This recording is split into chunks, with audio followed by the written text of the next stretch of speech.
any number of guests with us today. Oops, we're recording. So great to see so many guests in the room. Must be because of our speaker, our distinguished speaker today, or some other reason why you might all be here. Maybe you just have friends in this incredible Rotary Club. Hello to everybody online. It's great to see everybody there. I see Teresa Clare and Glenda Murray, Jim Sims, Joey Harder, so many other people. It's great to see you all. Welcome. Today is May 16th, and we're cooking through May faster than I can blink an eye. I can't believe that we're already halfway through May. And I just wanted to start this meeting today to thank you for being so incredibly generous with your support for the scholarship project that we did last week. Last week was really one of the highlights for me of the year because of how much of a difference it makes in those students' lives. And the fact that we all came together with Hyper Happy Dollars the week before, and just as a club have this sentiment of such incredible generosity in the midst of what we do. Just wanted to thank you all so much for doing that. Okay, with that said, let me invite Peggy Frisbee, who is the chair of our Rotary International Foundation Committee, but she's going to be offering a reflection today. So welcome, Peggy.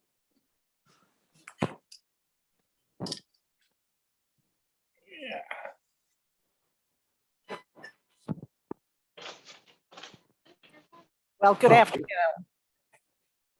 You know, today is May 16th, and it's also all of these.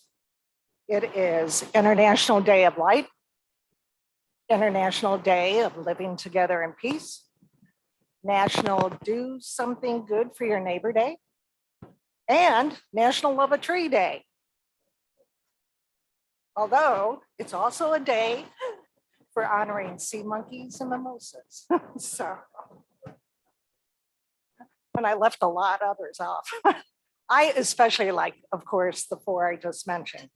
Regardless of how May 16th came to be labeled as a day of light, living together in peace, doing good for neighbors, and loving a tree, we can say that taken together, May 16th is a Rotary Day. We can readily see that Rotary provides each of us a pathway to light, peace, goodwill, and caring for each other and for our world. Now, as was just mentioned to me at the table, as you mentioned, I have a feeling you may be waiting for me to make some sort of pitch about giving to the Rotary Foundation. And it's true that my other times up here have been on behalf of the Rotary Foundation Committee for our club, and I do thank you for all you've been doing this year. But today I actually just want to show you, simply share with you how what you give is working here, locally and in our district. Again, to bring that light, peace, goodwill, and caring home to Bloomington, Monroe County, and Southwestern Indiana. 50% of gifts to the Rotary Foundation from our district are returned after 3 years to our district. And then our district distributes some of those monies among our clubs as district grants. Now, sometimes we lose track of how much is done with these return funds. But here's just some of the projects that our club has used district grants to accomplish, with apologies for some of our other funding sources that we have, including our club, Rotary Foundation, and general district funds. But the first one here, a little group of photos. Last fall, hundreds of third graders visited the Sobre Mesa farm to learn about farming and had up close and personal encounters with the farm's resident guinea hens, among other things. And for most, it was their first experience with the farm.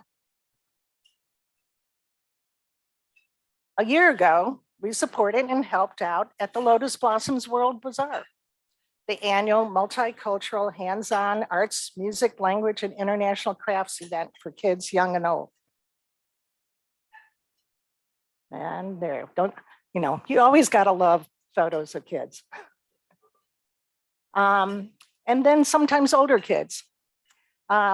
District funds are used for RILA, okay? That's the Rotary Youth Leadership Program. And this is actually from the RILA event out at Bradford Woods. You know, some of us really need to get in shape to do that. And what a happy group. They looked like they had a lot of fun. We helped Fairview School to provide shading for the playground. And we helped support the new riding arena at PALS, which serves persons living with disabilities, veterans, and others through animal therapy. And district grants have supported much more in our community in the past years, including through projects with United Way, Wonder Lab, and Amethyst House, and more.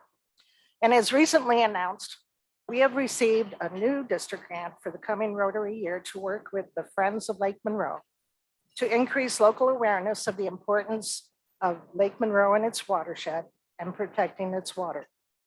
And you can look forward to participating in a shoreline cleanup, a kayak tour, and youth education program. Now, there's also some things other clubs have done. Wilmington North purchased solar panels to reduce energy costs for our local community radio station. Wilmington Sunrise supported a collaborative writing experience connecting Monroe County youth and promoting diversity understanding. The club in Greensburg did an inclusive playground for their region. Down in Jasper, they provided security for their Indiana Child Advocacy Center to help child victims of crime be safe. And Columbus Sunrise empowered young girls by providing feminine hygiene products to young school-age girls. So all this has been accomplished with funds which circle back to our club and district from the Rotary Foundation, bringing again light, peace, goodwill, and caring home to Bloomington, Monroe County, and Southwestern Indiana. Thank you all for your service and your support in so many ways. Thank you.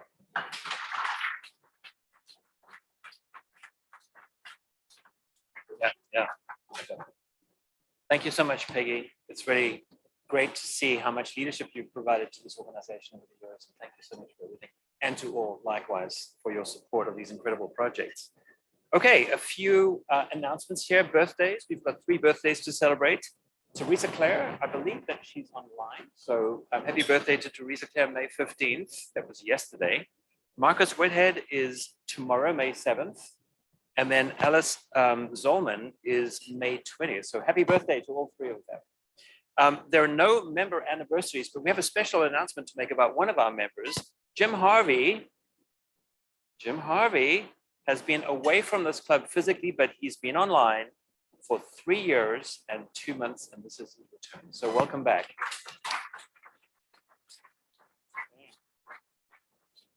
Great to have you with us. Really fabulous. And hopefully we won't get you sick. But no, it's great to see you. Okay. Hank, would you like to come and introduce our guests?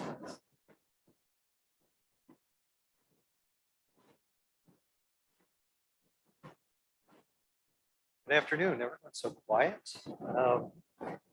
In anticipation, yes, we have a robust and distinguished list of guests today. So when I call your name, if you wouldn't mind standing so the club can greet you. And we have everything from IU students to faculty, retirees, photographers, IU staff, small business administration employee. It's a wonderful reflection of the club itself, the diversity of people's roles and involvements in the community. So first, Vladan Jovanovic, guest of Tracy. Wilson Chitande, IU faculty member, guest of Tracy and Alain. Whitney Cordoba and Daniela Kala, guests of Jim Bright, both doctoral students at IU. Megan Gerhardt, there's Megan. You may remember her, Rotary Global Grant Scholar and involved with Rotaract as well. Tracy Nagel, guest of Alain. Forrest Gilmore, I think all of you know from Beacon, Jim Johnson from the Student Involvement and Leadership Center at IU. Stephen Clark, the U.S. Small Business Administration.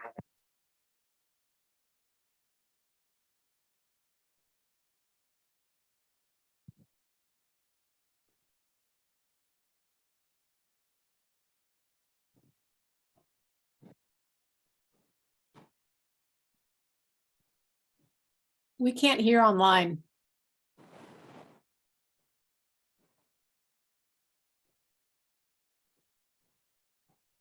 We can't hear you.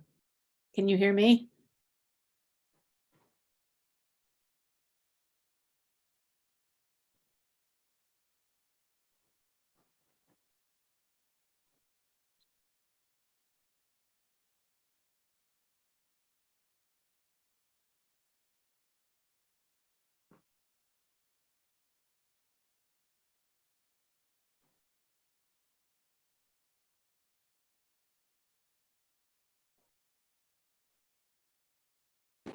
Hey, Joy, can you hear us now? There we go.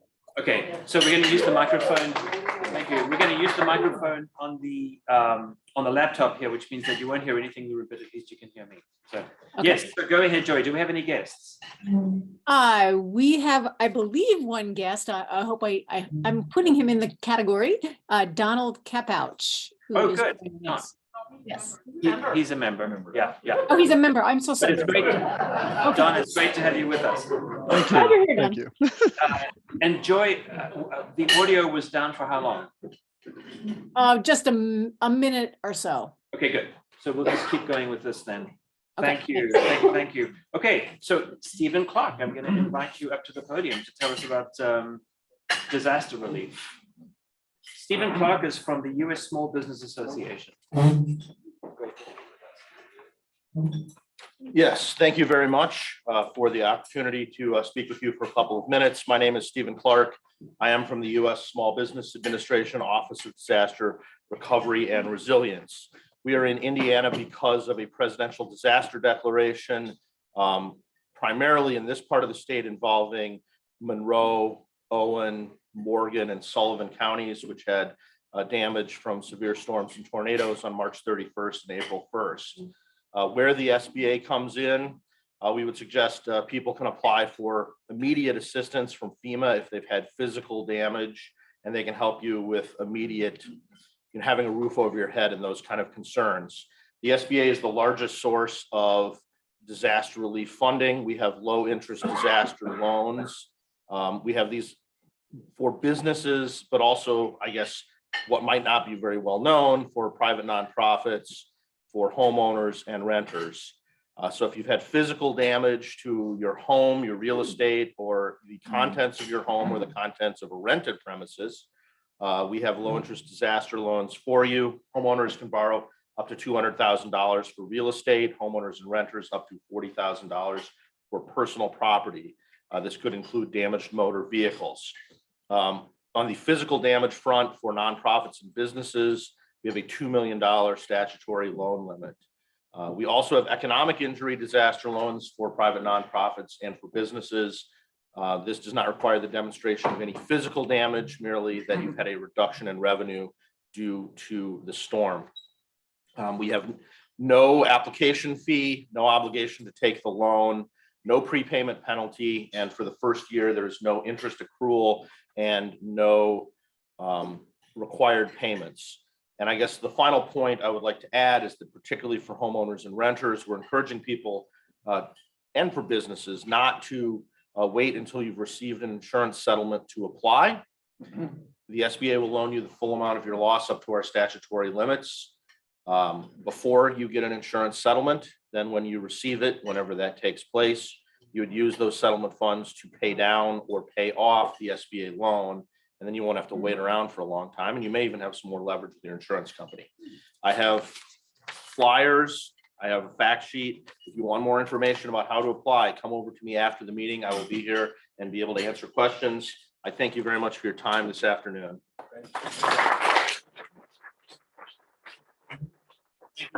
Stephen said to me, I think it's going to be about 90 seconds. And I think that was pretty close. That was I pretty took an amazing. extra minute. It took an extra minute, but still very impressive to see how much information you shared with us. Thank you so much for being with us.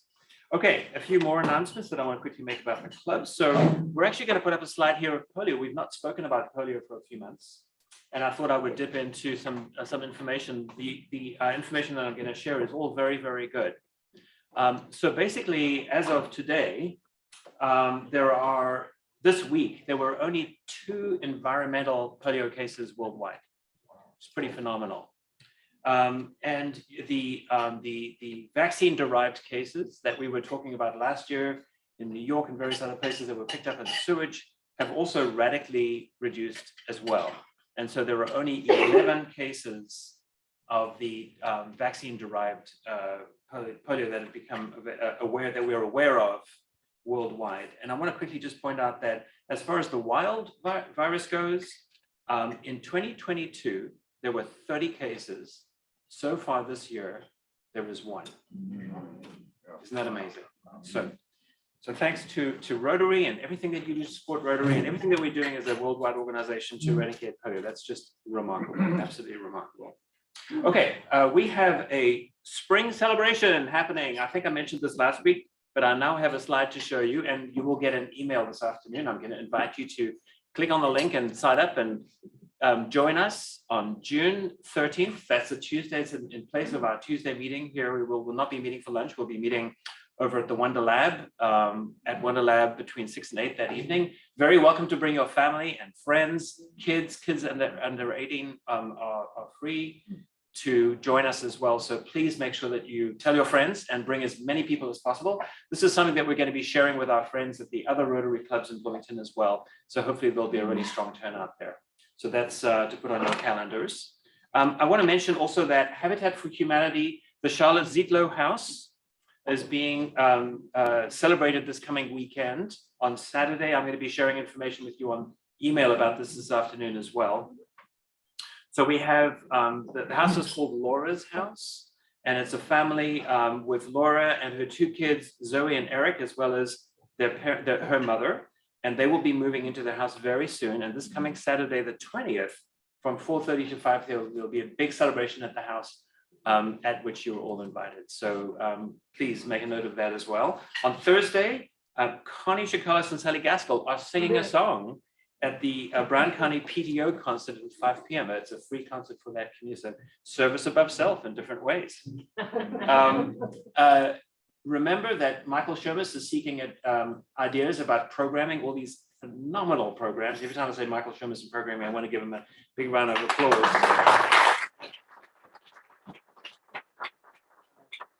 So if you have any ideas, please go ahead and share them with Michael. And then just a quick note about Vivian Bridges. She unfortunately fell 2 weeks ago. She's okay. She sent an email to Jim to say that she's had 2 surgeries up in the Chicago area, hopefully from the same surgeon or who knows, but she's recovering and she's very much looking forward to being back with us. So when she does, we'll celebrate her arrival as well. So that's it for now. We do have like 3 minutes for happy dollars. So Michael's going to jump up. Let's take 3 or 4 if anybody wants to share. Martha Wales, we'll go with Martha here first. Oh, and by the way, I have to repeat what Martha has to say because she cannot be heard. I'd like to give $5, which we'll have to put on my bill, for E. Jean Carroll, one for each of the million that she was awarded by Donald Trump. And did you know that she was an IU grad? Wow. And that she was Miss E.G. IU.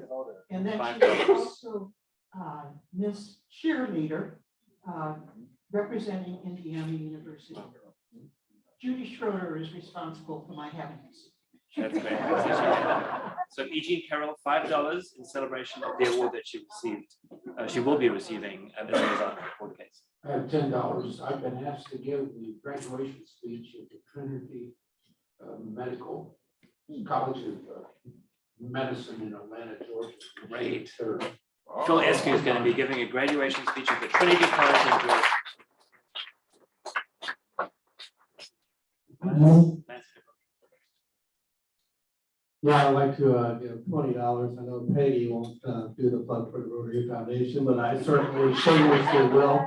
And again, appreciate everybody's gifts. As mentioned, we had plenty of district grants. We're doing our next cycle where we have 19 district grants that we're reviewing.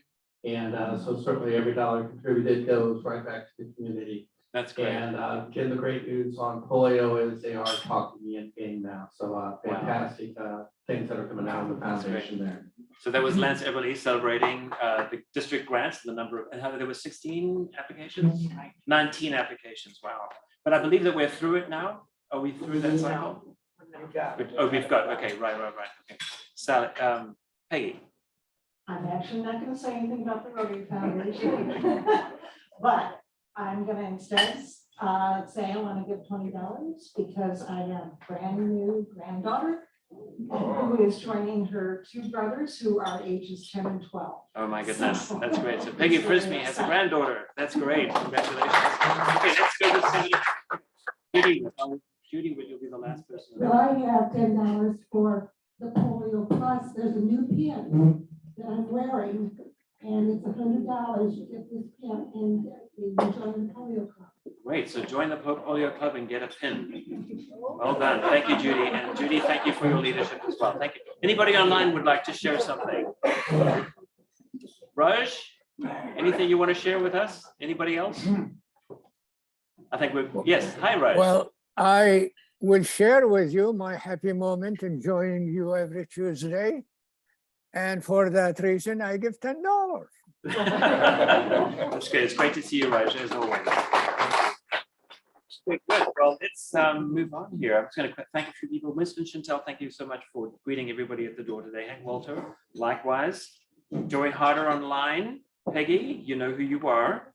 Bob Zaltzberg is going to be reporting for us this weekend for the rest of the month. Michael Shermas, thank you so much for your help. And then Tyler, as always, thank you for jumping around and making the technology work for the most part with us. Thank you so much. Thank you. Okay, I'm going to invite Judy Schroeder to invite our guests. To introduce the guests.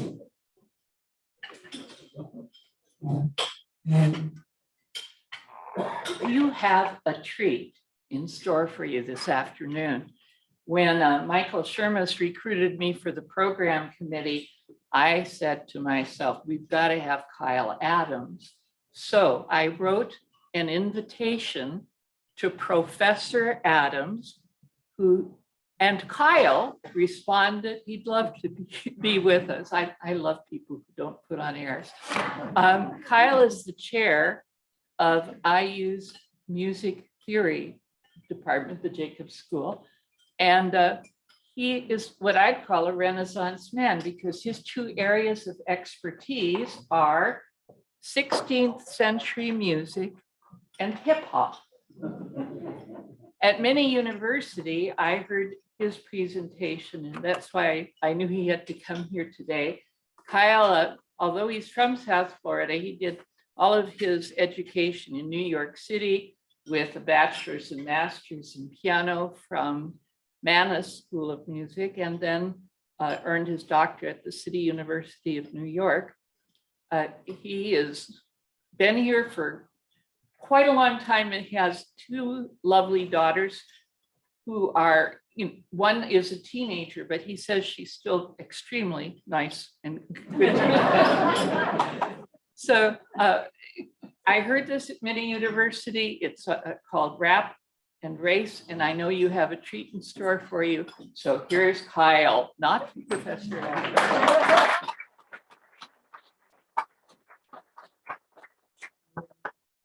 Thank you all. I'm really delighted to be here. It's an honor to be here. The talk that Judy heard last year was a 70-minute long talk that I've tried to condense to 20 minutes. So I'm going to go as quickly as I can through this. I was going to say, Tyler, make sure you're sharing audio too, right? Not just, thank you. The talk is actually called Rap Music on Trial. As happy as I am to talk about this, is actually a very serious topic. It's talk about the troubling use of hip hop lyrics as so-called evidence in criminal trials. So I'm just going to jump right in. This is actually started life as a collaborative project between me and two other professors. we collaborated on an article called Rap Lyrics as Evidence. This was Kevin Draculich, who is at Northeastern University, and Nick Stoya, who is at Duke University. Professor Draculich is a criminologist, and Professor Stoya is a blues scholar. And part of our project was to trace the use of certain types of lyrics from 1920s blues all the way through contemporary hip hop. It's often said that essentially all popular music is African-American popular music, and that's true. I mean, from slave songs to the blues to all the genres that we have today, and hip hop is certainly no exception to that. I've been a hip hop fan and listener for 40 years at least, so this topic is very dear to my heart. Although demographically I don't look like it, I feel like I have a really deep love for this music, and so I'm here today to sort of share with you my thoughts on it. Okay, so there are two things I'm going to talk about today. One is the idea of what constitutes evidence, and the other is what are some of the cultural and social factors that prevent us from understanding rap music. Now, I'll address the second of those first, which is what I call the Galaxy Quest syndrome. Has anybody here seen the movie Galaxy Quest? Okay, so maybe about a tenth of the people in here. That's fine. In the movie Galaxy Quest, it concerns three actors who are on a sci-fi show called Galaxy Quest. It's a Star Trek type show. And they do sci-fi show things. They run around the universe saving people from worlds from disaster and so forth. And they're approached by a race of aliens who don't know what television is. And the aliens think that these people are actually going around saving the universe. And so of course the aliens have some problem that needs to be solved. It's a very, very funny movie. Alan Rickman is spectacular as always. But I think of Galaxy Quest in the context of hip hop lyrics because so many people, especially unfortunately in the judiciary in this country, come to hip hop the way that these aliens came to the Galaxy Quest show. They don't have any understanding of the sort of cultural and social milieu that the genre evolved in. And so there's a lack of understanding about what the artists are trying to do and what they're trying to accomplish. I should also say, I meant to say this before I started, there's some language in today's talk. If I'm talking about lyrics that get people thrown in jail, you can imagine that there are going to be some kind of unsavory words there. And I apologize, well, I don't really apologize, but I'm warning everybody in advance if in case this is deeply offensive. I hope it isn't. So just, I'm going to run through a few cases really quickly. And I want to be clear here that with these rappers who are accused of various things, nobody's saying that they're innocent necessarily. What we're claiming is that their lyrics are not proof of their guilt or innocence. They're completely irrelevant to the case. So Ronell Wilson in 2006 was accused of killing 2 detectives in Brooklyn. And to be honest, he probably did it. Police found scraps of paper in his pocket with rap lyrics that described a killing, and they argued that those lyrics were a confession of a crime. Now let's stop for a second to reflect on the fact that he already had the lyrics in his pocket before the crime supposedly happened. So the idea that they were a confession is a little bit bizarre. The judge ruled the lyrics were acceptable evidence in this case, and the verdict was guilty. He was sentenced to death. It was changed to life in prison in 2016 due to sort of mental, I forget what they call mental defect. A more disturbing case is Clyde Smith, who was known as G-Red. He rapped about selling prescription drugs in a series of online videos. He got his car stopped by police. They searched the car and they found legally acquired prescription bottles. He was charged with intent to distribute. He testified that his lyrics were all fictional, but prosecutors were allowed to play his rap videos for the jury. Among the things that he had were prescriptions for all of the drugs in his possession, medical conditions justifying their use. There were no pills missing from any containers, but he was found guilty and sentenced to 30 years in prison on the basis of the lyrics and the videos that they showed to the jury. There are lots of other cases like this. The most recent one is a rapper called Young Thug, who some people in the room may have heard of. He's very famous right now. He's been charged under the RICO Act for racketeering and a 56 count indictment, including murder, attempted murder, and so forth. And what's been happening, the common legal argument these days is to argue that a group of rappers is automatically a gang. So when rappers talk about their crew or their posse, prosecutors use this to argue that they're involved in a gang. I forget what YSL stands for. It's not Yves Saint Laurent. It's something, it's Young Thug's group. Young Slime. Yeah, Young Slime League or something like that. Yeah. So his lyrics have been read out loud during jury selection. This is not before even the trial. And the judge said, I think if you decide to admit your crimes over a beat, I'm going to use it. So the judge had already decided that his lyrics were an admission of guilt before the trial started. And as a result, he and several other rappers have created something called the Protect Black Art petition. This case is still going on, so the verdict hasn't been reached yet. And Young Thug was quoted saying, I always use my music as a form of artistic expression. And now I see that Black artists and rappers don't have that freedom. And that's, I think, very, very trenchant, insightful observation.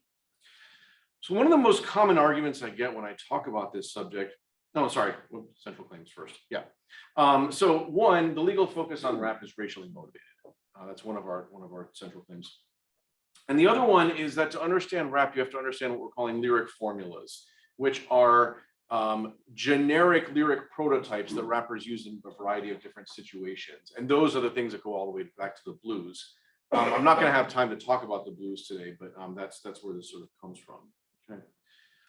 And I was starting to say that one of the things you often hear in these discussions is, well, look, if rappers don't want to be known as violent criminal thugs, maybe they shouldn't always rap about killing people and selling drugs and committing acts of violence, right? And that is in a certain way, a reasonable position to take. So if you look at these lyrics, I know I'll die for what I'm about to do. It don't matter. I'm a dead man anyhow. This gun will buy back the pride they took from me and also end this life of mine that's worthless now. By the time you tell the cops it'll all be over, he'll find me at their big house on the hill. He'll find a note explaining why I killed us all. Now it's time to go. I've got someone to kill. So those lyrics combined with the image, it's very easy to understand how people would assume that this is a person capable of committing violent acts. So I think we should listen to a little bit of this song. I know I'll surely die for what I'm about to do. But it don't matter, I'm a dead man anyhow. That's probably enough of that. I actually don't know how to stop it. I think we're going to have to go to the bitter end. Yeah, I don't want to leave the slide up. It's going to stop after this. Oh, thank you, Tyler. So I think many people in the room, including me, came to an uncomfortable realization just now, which is that when we see Johnny Paycheck, who actually wrote the song, our assumption is, well, what's that? It's a dangerous man. Is it right? Take this job and shove it. Exactly. Well, so you think, oh, well, obviously these lyrics are not literal. I mean, look at that guy. He looks like my grandpa. So he, clearly is not capable of committing acts of extreme violence. But when a minute ago, when I had the stock photo that I pulled up from Google, which, by the way, that's an uncomfortable thing itself. I Googled the word thug and it came up with the guy that you saw in the previous image. It was much easier to believe that that person was capable of committing violent acts. And so what we call implicit or unconscious bias, I think, affects everybody here. And I think that's been a large part of why these lyrics have made their way into courtrooms in the way that Johnny Paycheck, I don't think, was ever put on trial, nor was, Willie Nelson or Merle Haggard or Waylon Jennings or any of the sort of outlaw country people. I just have a question. Yes. You understand that if the defendant takes the stand and puts his character in evidence, that would allow these lyrics to come in, depending on the judge. Can we answer it? Yeah, maybe we can talk about that after. Okay, afterwards. I Yeah. just thought. Yeah. Okay. So, and lest I use just one example here, there's been actual research on this. In fact, by Carrie Freed, who was, I believe, taught at IU South Bend when she did this study. But Professor Freed did 2 studies studying rap violence and race. Her goal was to see whether rap music by itself was perceived as more violent than other genres of music. So she used the first verse from a song called Bad Man's Blunder by the Kingston Trio. And you see the lyrics, these are the lyrics that she used in her study. Early one evening, I was rolling around, I was feeling kind of mean. I shot a deputy down, stroll on home, I went to bed, I laid me a pistol under my head. He strolled along and he went to bed, laid a pistol up under his head. So those are the lyrics that the participants were given. The first study asked the question, will participants react more negatively to lyrics if they believe it is rap versus country or folk? So here's how she went about doing her experiment. She found 118 white people, which was not hard in Indiana, sitting alone in shopping malls or coffee shops, and she gave them a packet. Each subject was given a packet that had the lyrics that you just saw on the slide, the Bad Man's Blunder, And it was identified either as a folk song by the Kingston Trio, so that's going to be the control group, a country song by quote unquote DJ Jones from 1991, or a rap song by DJ Jones from 1991. And then the participants were asked a series of questions about the song on a scale of 0 to 9, strongly disagree to strongly agree. The questions that said, there were statements like, I believe these lyrics should be regulated. I believe children should not be exposed to these lyrics and so forth. Yeah, the offensiveness of the lyrics and everything like that. And what she found, you can see on the slide here, is that, is this pointer work? Yeah. So for every column, the people who thought they were looking at rap lyrics rated the lyrics much more negatively than people who thought they were seeing country music or folk music. And so this has, I think, for a lot of us, again, troubling implications about race, because obviously people who thought they were looking at rap lyrics probably thought they were looking at a Black artist. But you can see that it's fairly statistically significant here. Like on offensiveness, we've got 2 full points higher for the people who thought they were looking at rap lyrics, and so on all the way down. So then she thought, well, let's actually ask the question about race then. So she did a second study.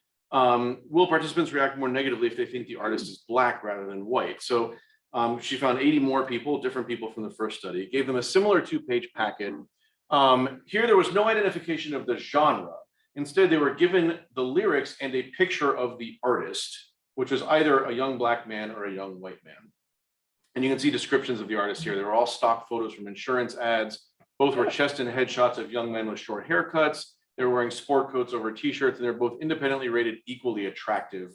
I don't know how they came up with that. Yeah, that would have been an interesting study by itself. But unfortunately, again, she found the same thing. The people who thought these lyrics were written by a Black artist, regardless of genre, rated them higher on all of these scales: regulation, children should not be allowed to listen to it, and so forth. So there are really troubling, again, implications of what we call unconscious or implicit bias that we attach both to the race of the musician and to the genre in which they're participating. This was a landmark study. It's actually been replicated a couple of times, most recently in 2019. I guess the optimistic view is that the results are not quite as stark in the more recent studies, and they've also done things like controlling for people's political orientation and so forth. But this is the study that started the whole thing.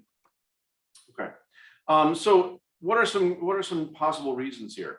Rap, like the blues, has always been associated with poor and marginalized people, which society then in turn associates with violence. That's traditionally associated with resistance or illegal activities like graffiti, tagging, breakdancing, and so on. Rap music deals in aggressive, violent, hypersexualized portrayals of Black masculinity, which reinforce existing social stereotypes, so that when people think they're looking at rap lyrics, they bring to bear a bunch of assumptions about the genre and about the person making music. It also arose in communities that were very poor and marginalized and had a deep mistrust of law enforcement, and frankly weren't afraid to say so, and had little to no hope for the future. Rappers in their communities created what we call an adaptive subculture that has emphasized toughness and violence as a self-protective strategy and a measure of self-esteem. So your worth is tied to the extent to which you can defend yourself by violent means if necessary, especially defending yourself from law enforcement. It involves the creation of a character who is aggressive, bold, and extremely confident. And again, we're emphasizing the fact that this is a character. This is not the actual person. And in crafting representation of these characters, rappers draw on genre conventions that stretch back nearly a century, which we're calling lyric formulas. Let's talk about that for a minute. Lyric formulas are fragments of lyrical content shared among performers and recognized by musicians and their listeners. This goes back to Michael Taft and his work on the blues, but they're also common in all African-American derived genres: country, folk, rock, and rap music. Taft identified 20 formulas. Again, I have several slides of actual examples from Elvis Presley and Johnny Cash and so forth and Howlin' Wolf, but we don't have time to get into those now. But these are the formulas that he identified in the blues through a big corpus study of lyrics. So what we did is the same thing with hip hop music, and I'll get to that in a second.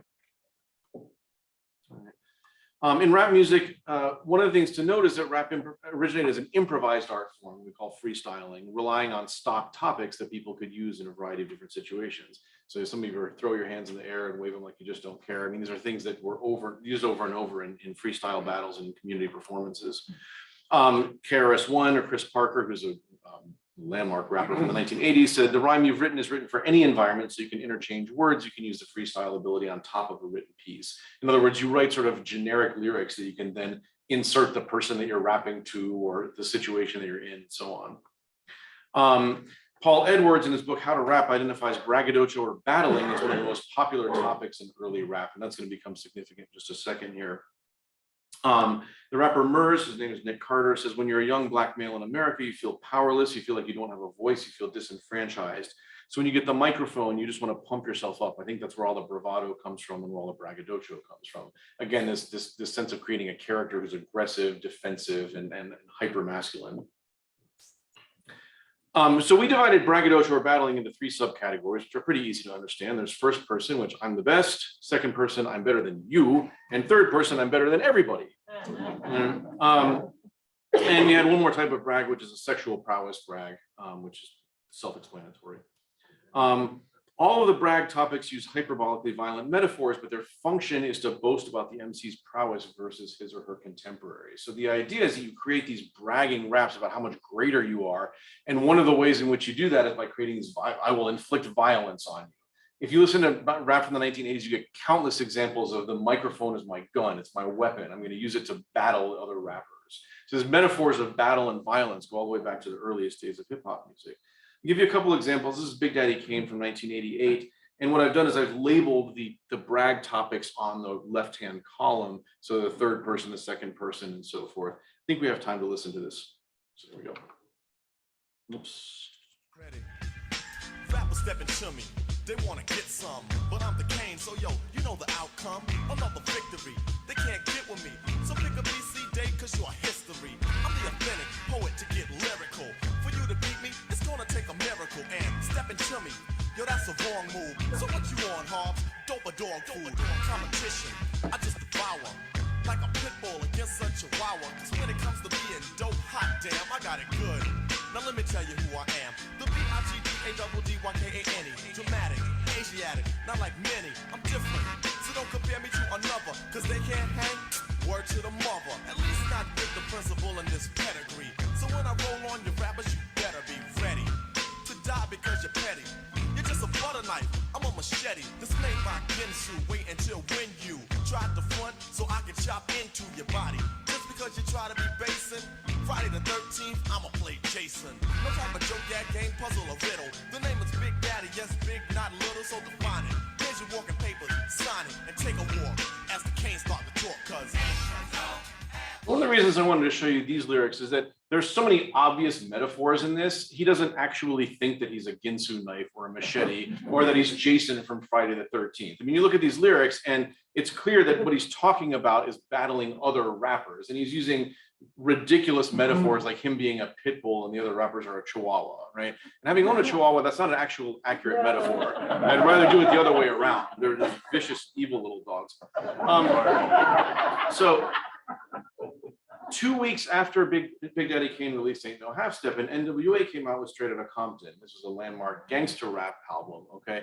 And what I want to point out here is we see exactly the same thing happening, except now the metaphors of violence are much more realistic, right? So we'll listen to this really quickly. Straight out of Compton, crazy motherfucker named Ice Cube. From the gang called with attitudes. When I'm called off, I got a sawed off. Squeeze the trigger and bodies are hauled off. You too, boy, if you fuck with me. The police are gonna have to come and get me off your ass. That's how I'm going out. For the punk motherfuckers that's showing out. The mumble, they wanna rumble. Mix them and cook them in a pot like gumbo. Going off on the motherfucker like that. With a gat that's pointed at your ass. So give it up smooth. Ain't no telling when I'm down for a jack move. Here's a murder rap to keep ya dancing. With a crime record like Charles Manson. AK-47 is the tool. Don't make me act a motherfucking fool. Me, you can go toe to toe, no mate. I'm knocking out the box daily. Yo, weekly, monthly, and yearly. Until them dumb motherfuckers see clearly that I'm down with the capital CBT. Boy, you can't fuck with me. So when I'm in your neighborhood, you better duck. Cause Ice Cube is crazy as fuck. As I leave, believe I'm starving. But when I come back, boy, I'm coming straight out of Compton. The lyrics that I would draw your attention to, especially is here's a murder rap to keep y'all dancing. NWA was a dance group when they started out. before they became a bunch of gangster rappers. And he lays his cards on the table here. This is a dance song.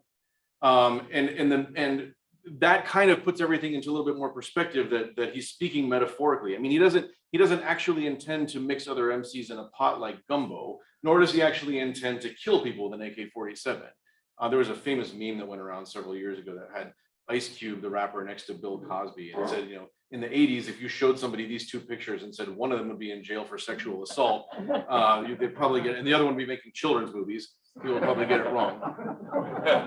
So our argument here is that rappers are using violent metaphors as ways of pumping themselves up versus the competition, versus other hip hop artists. And that in order to sort of keep up the pretense of keeping it real or keeping it street, those metaphors become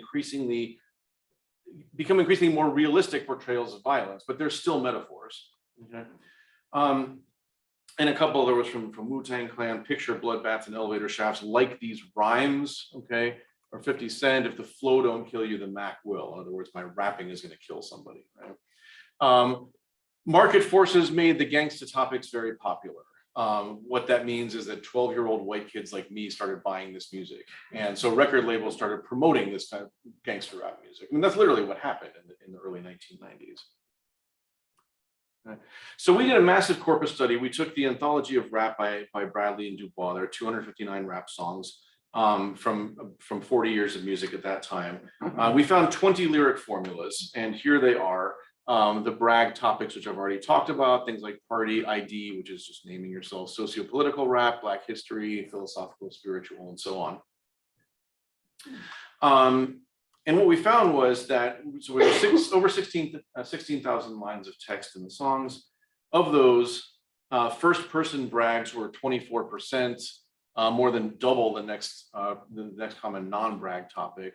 Second person were 12%, third person were 8%, and sexual prowess another 4%. So almost half of all the lyrics were some form of bragging about yourself versus your contemporaries, or people you were battling.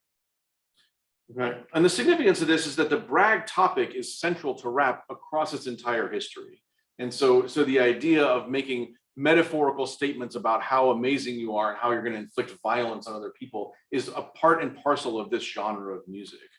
And if you accept that gangsta topics are extensions of brag topics, then violent rap lyrics can be contextually understood as generic conventions, not as real intentions to inflict violence on other people.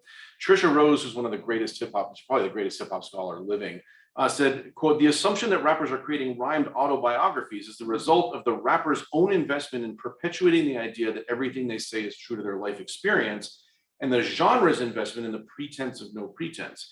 Part of this keeping it real ethos is a laudable effort to continue to identify with many of their fans, and part of it is conformity to the genre's conventions." So what she's saying basically is, if you're Taylor Swift and you want to make it in country music, you move from your Connecticut mansion to Nashville and you rebrand yourself as a farm girl, you know, and in the same way, rappers, in order to quote unquote keep it real, have often rebrand themselves as being from the street. They have to be from Compton or from Brooklyn or from the dirty South.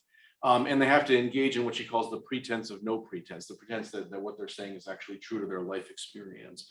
But in fact, it's mainly conformity to the genre's conventions. So a very popular group right now is Run the Jewels. I'm using their lyrics in particular, and I think I'm not going to play this because we're almost out of time. But the rapper Killer Mike is the son of a police officer and a very staunch defender of law enforcement. He was also stumping for Bernie Sanders a few years ago. So this is not a guy from the street. This is a very intelligent, educated person. But even in these lyrics, you see, you have to get over the sort of the Izzle slang here, but all of the lyrics talk about, you know, yelling, screaming, and cursing. I'm putting pistols in random places. These are not activities that Killer Mike would engage in real life. But he is engaging in conventions of the hip hop genre as a way of boosting his own credibility as a rapper. So we're gonna move on. So conclusions. This is the important one. Rappers may be violent people. Again, there's no claim here that all of these people are innocent of the crimes that they're charged of. The claim is that their lyrics are not evidence of that. Two, the legal focus on rap has deep roots in disturbing assumptions about race, some of which we saw earlier in the talk. And that violent or hypersexualized content reflects an extension of the types of boastful lyric formulas that have characterized rap since its earliest days. We should not assume that rappers intend their lyrics literally any more than we would assume that Johnny Cash actually shot a man just to watch him die, that Carrie Underwood took a Louisville slugger to both headlights, or that Eric Clapton actually shot the sheriff. And with that, I thank you.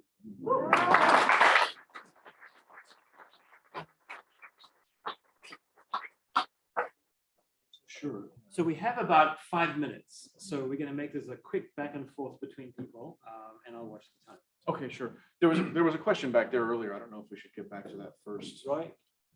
Doing it wrong, sorry. That was all I have to say. Okay. If you take the stand Mhm. and you say, like, let's say you have 3 OWIs 20 years ago, and you're facing a trial. If you say, I don't have a drinking problem, then that would come in. So a lot of people, what they do is, unless the lawyer really prepares them, they open the door to their character. Yeah. Then the prosecution would say, well, he wrote this rap music. And I'm not saying it should be admitted every time. But yeah, if they open the door. That was my point.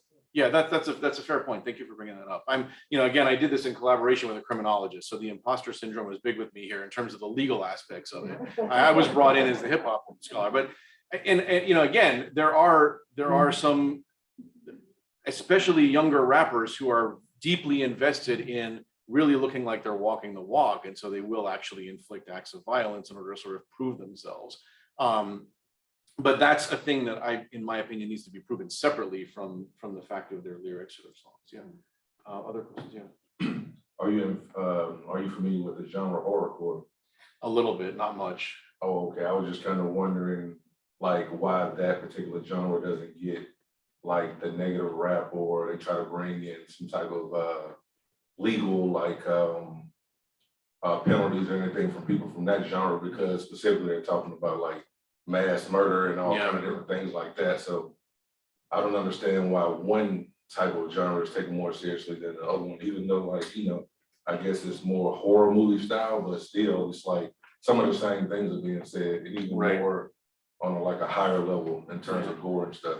And I've heard the same question about heavy metal sometimes, like why, heavy metal artists, especially black metal or death metal artists, talk about the same things. And there was some of that when I was a kid in the 80s. Some of us remember the Satanic Panic and all the ridiculous, the nonsense that went around heavy metal in the 80s. I don't really know about horrorcore, but if I had to guess, I think at some point the acts of violence get so cartoonish in the lyrics that they're obviously fake, whereas it's important to some rappers to really act as though they're like, street, people that go around killing. And that's my best guess, but I can't really educate the answer, but thank you for that. So this might be part of the, I guess more of the legal side than this question, but I'm gonna throw it out here. So my question is about genres, sort of like narco corridas that are, I guess, that are talking about real things generally, that are commissioned by narcos, that are there, I guess, are those used against like people, or? What do you mean by I'm not sure. I'm not sure I understand what narcos It's are. like, well, I guess like a narco, like a cartel member. It's sort of big in, I guess, Mexican, like along the border. Okay. It's like it's a genre. I guess I'm just sort of throwing this out there as a genre example. Yeah. But are there other, I guess, sort of, especially minority-based musical genres that they're sort of going after? Yeah, it wouldn't surprise me, but I don't know. The highest profile things always involve hip hop artists. And there was a rapper called Draco the Ruler a couple of years ago who was very similar to the Young Thug case. They just sort of he was present at a shooting. There was nothing linking him to the shooting. He supposedly had beef with another person there. Both of the guys denied it. And he spent 3 years in solitary confinement just waiting for trial and was ultimately acquitted. But they seem to go after rappers, and particularly rappers who are kind of up and coming, or have, I don't know if this is putting a target on the back of people who are perceived to have deep pockets, or trying to make an example of important rappers. I just don't know if there's having with other genres. People send me these kind of cases knowing that I work on rap. So I can't speak to other genres very much. Let me ask if anybody online has a question. Yeah, sure. Does anybody online have a question?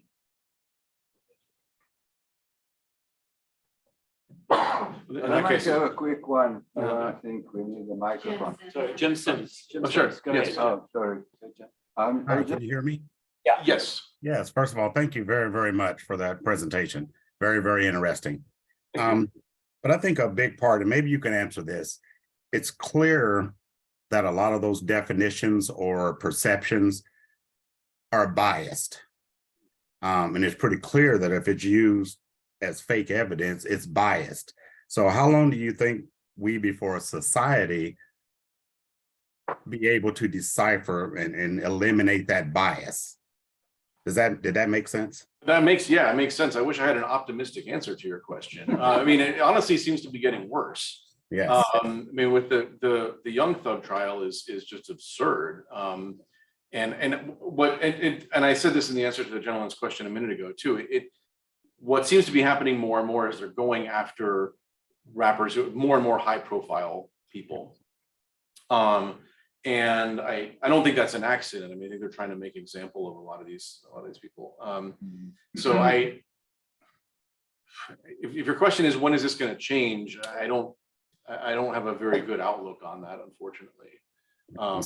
Instead of a war on drug, it's a war on rap or a war on street music. A war on African Americans. There you go. Thank you. Thanks. I'm sorry to, I don't want to end on a downer, but that's kind of, just a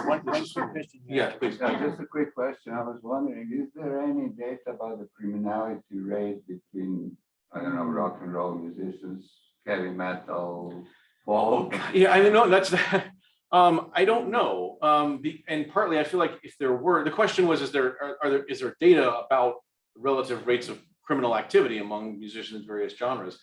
I feel like those data, if they existed, would be skewed anyway, because rappers are targeted for this kind of thing more often than people from other genres.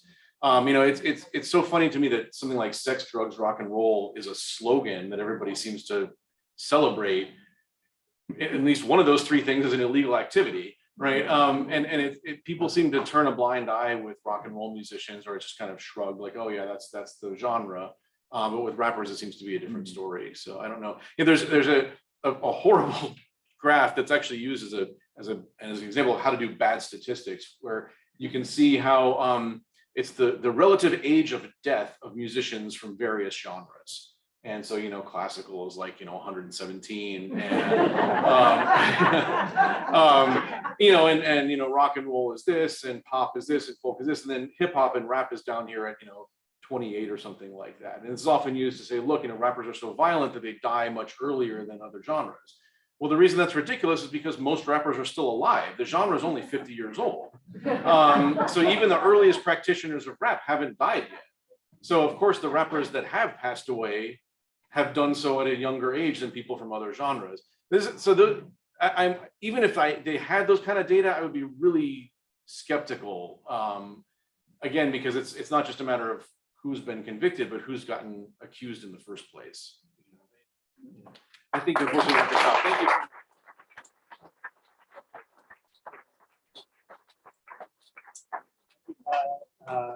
Aren't music theorists brilliant?